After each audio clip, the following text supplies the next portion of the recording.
जमा होने का मकसद है अरशद शरीफ को याद करना, उनकी रूह के लिए साले सवाब करना। तो आपने उनके लिए जो शम्माए रोशन की, जो दुआ की, उसके लिए मैं बहुत आप सबका शुक्रगुजार हूँ। 2 साल हो गए हैं अरशद शरीफ को इंसाफ नहीं मिला। कीनिया में फिर भी जो है वो एक सिलसिला जारी है, लेकिन पाकिस्तान में 2-2.5 साल होने को हैं।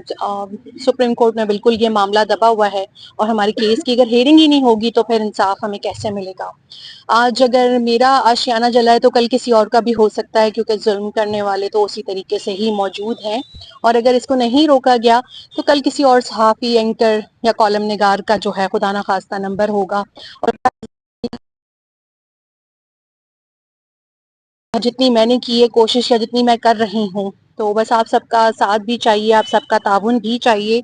और ये कि हम अरशद शरीफ के लिए जो है वो उनकी रूह के साले सवाब के लिए दुआ कर लेते हैं। और आपसे ही कहूँगी सदीक भाई कि आप जो हैं वो दुआ करवा दें। मेरी तमाम दोस्तों से गुजारिश है कि वो अव्वल आखिर दुरूद शरीफ और एक मरतबा अल्हम्दुलिल्लाह सूरतुल फातिहा और 3 मरतबा। दुनिया में सुस्त रवि का शिकार है इंसाफ, लेकिन हो रहा है। वहाँ पे अदालतें आपको सुनती हैं, मुझे खुद 3 दफा बोलने का हक दिया है, लेकिन हमारे मुल्क में ना अदालतें आपको सुनती हैं, ना आपके केस चलते हैं। उनकी अपनी कोई वो इतना कुछ चल रहा है तो उन्हें रियाया अवाम के मसाइल क्या नजर आएंगे। तो 2 साल हो गए हैं, आज दूसरी बरसी है अरशद की, और पाकिस्तान में उनका केस कॉल ही नहीं करते। वो जब हेयरिंग ही नहीं आएगी तो केस कैसे चलेगा। और उसके अलावा आप ये देख लें कि इस साल 10 सहाफियों का कत्ल हुआ है। 2024 की मैं आपको बात बता रही हूँ।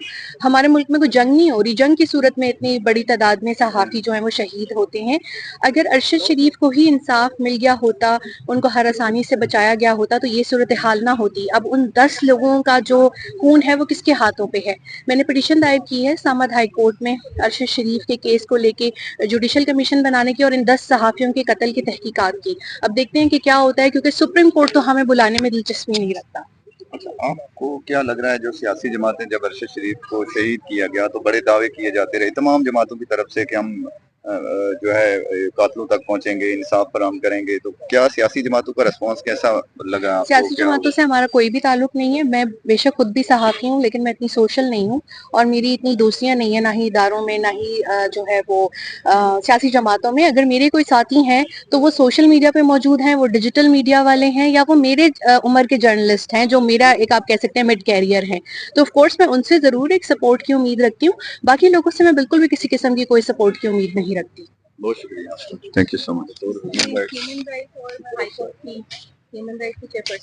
सलमान भाई एक शॉट और ले लें इनका।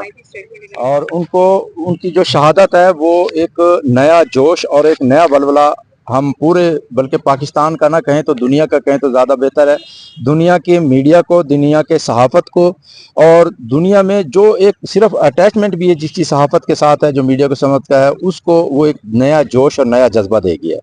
और वो मेरा ख्याल ये है कि वो उन दुनिया के चंद लोगों में शामिल हैं जिन्होंने शहादत से पहले उनको मालूम हो गया था कि वो शहीद होने वाले हैं। इसके बावजूद उन्होंने हक और सच का रास्ता नहीं छोड़ा और हक और सच के रास्ते पर खड़े रहे और डट कर खड़े रहे। और बला आखिर जो दुश्मन ताकतें थीं उन्होंने उनको अपने रास्ते से साफ करने के लिए उनका खून तो बहाया, लेकिन वो खुद आज रास्ते से साफ हो गए हैं। और उनका जो खून था वो आज गुलशन की तरह, एक जैसे बाग में फूल खिलते हैं, वो आज तक वो फूल खिल रहे हैं। और जिसके आज हम यहाँ पर भी मौजूद हैं और आज हम उनको खराज तहसीन पेश कर रहे हैं नेशनल प्रेस क्लब इस्लामाबाद के सामने। और हमारे साथ जो मीडिया पर्सन हैं, ख़वातीन और हजरात तमाम यहाँ पर मौजूद हैं।